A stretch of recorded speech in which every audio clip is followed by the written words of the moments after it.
судетты, вас дело, лигам хачида дерфут, ног осташвел вверх, элла цул тоже, лягта фут, лигам да цар дуцар хозыш, изен мискит, долодол, дугда мазаш хада долыш, ешешта цар хех копал. Основной целью декады ингушского языка является привитие любви к родному языку, совершенствование культуры речи ингушского языка, а также развитие интереса подрастающего поколения к творчеству поэтов и писателей Ингушетии. Знаешь один язык, ты один человек, знаешь два языка, ты два человека, а не знаешь одной, ты никто. Вот мне кажется, это как раз подходит под стать молодежи, потому что молодежь вообще не говорит на ингушском. Язык – это язык наш. Да, большинство из нас говорят на русском языке. Конечно, русский язык знать – это тоже очень хорошо, но сейчас говорят, что ингушский язык, он не годен нигде, он не нужен. Но мне кажется, если ты не знаешь свой родной язык, зачем тебе другой язык?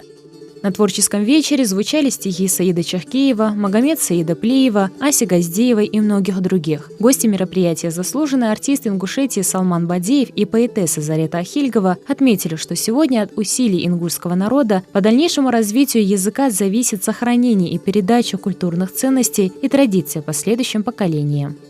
Человек без языка и без места обитания, его этносом нации не назовешь.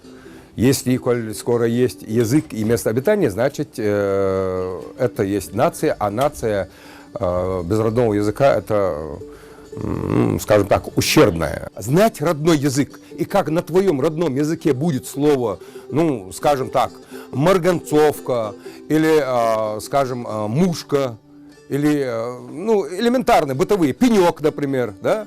То есть мы обязаны знать. Можешь говорить на всех языках мира, но на своем родном языке человек обязан. Просто даже потому, что он несет достойное название этого этноса, что ты являешься этническим, не кооперативным, а этническим ингушом.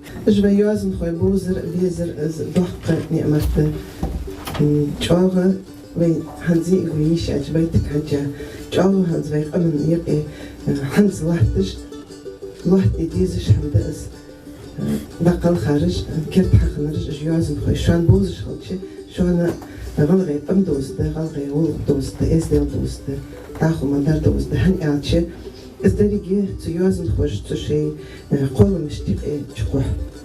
Для каждой нации родной язык – это дар, который бережно передается из поколения в поколение. Родной язык формирует культуру мышления и национальный характер, поэтому проведение декады ингушского языка в республике играет огромное значение в сохранении, изучении и развитии родного языка и литературы.